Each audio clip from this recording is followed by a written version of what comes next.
Hey guys. I am so sick right now.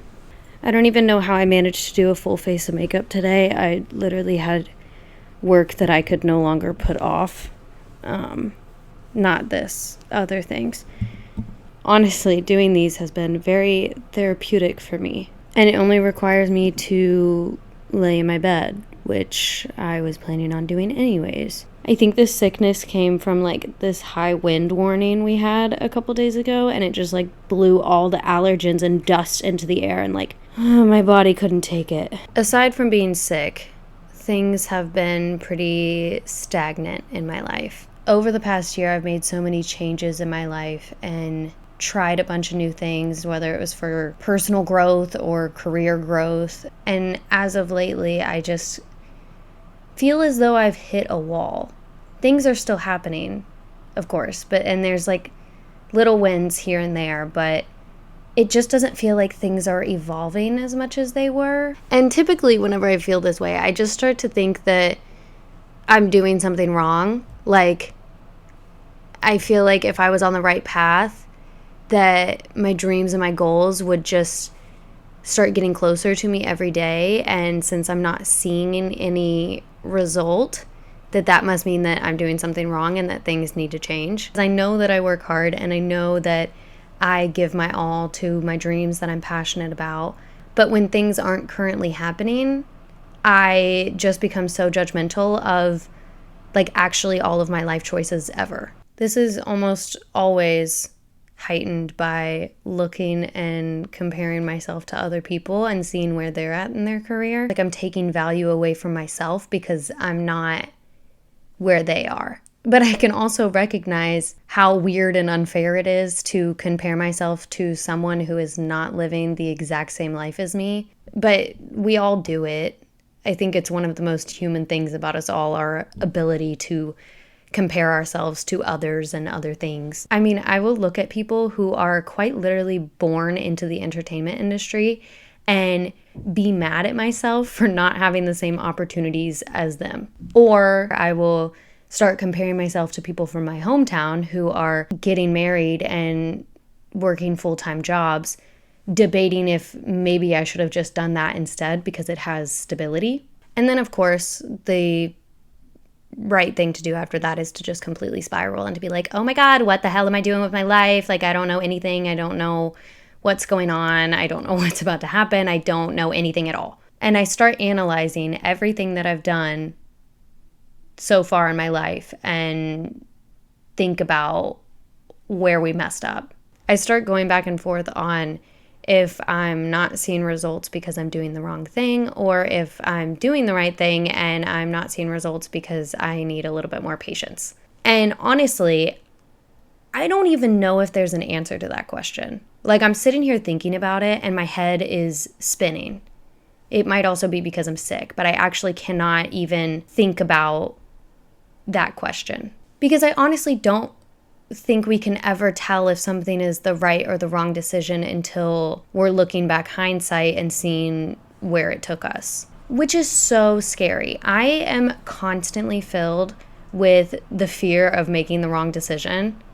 So a lot of times I just end up not making decisions at all. Like, this goes back to my perfectionism that I talked about in episode 2. But what I'm always trying to remind myself is that they don't have to be processed as wrong decisions. They can be thought about as a learning experience, which is a lot easier to think about. This could be the right decision and it takes me to X, Y, and Z, or I learned from it and then that took me to this place. Because it's very, very rare that we actually ever fail to the point of like no return. I think there are very few choices that we can make in life that will completely alter the rest of our life. And honestly, when I sit here and think about it, like, the only ones that come to mind are actions that would result in like criminal punishment. I don't know, there's probably others. But I think we have some flexibility in our 20s to kind of take these risks and maybe make some mistakes here and there, because it's not the end of the world and it's not going to decide the rest of our future for us. And I think that's what I'm realizing, is that there is a lot more room for error during this time than I think we realize. And, I will always advocate for switching up your path if you don't feel like you're in the spot you would like to be. Because you are the only person who knows what truly lights a fire in your soul. And I think it's a disservice to yourself and a disservice to the world to not do what makes you happiest. Because doing what makes you the happiest is probably going to be the thing that you end up being the best at because your mind is actually interested in what you're doing. I was in college for graphic design. I, at no point in my life, wanted to be a graphic designer. I think I chose the major because I was like, well, it's something creative, but it also has a stable income after you graduate, and this seems like a safe bet. And at the time when I was applying to colleges, I knew I wanted to be an actress. I knew I wanted to be an actress since I was like, I don't know, could talk. But I was scared to take that risk and potentially struggle for a very long time in a competitive and emotionally taxing industry. So I eventually just talked myself out of it. And I was content doing graphic design for a bit. But around my senior year, I realized that being content does not mean being happy. And I didn't know if I could actually spend the rest of my life doing that. I knew there was something else that I loved so much more in this world, and I became restless thinking about how I would feel if I knew that I didn't even try to do that thing that I had been dreaming of for literally my whole life. So I dropped out of college. I literally had 1 year left to graduate, and I dropped out and moved to LA. But I'm grateful that I did that because I see now whenever I go to an audition or I get on set, there's like this adrenaline pumping through me.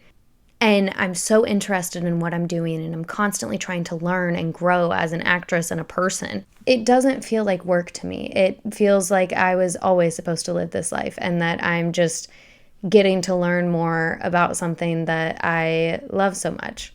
Every part of my mind and body loves this industry, and I feel like a sponge trying to soak it all up.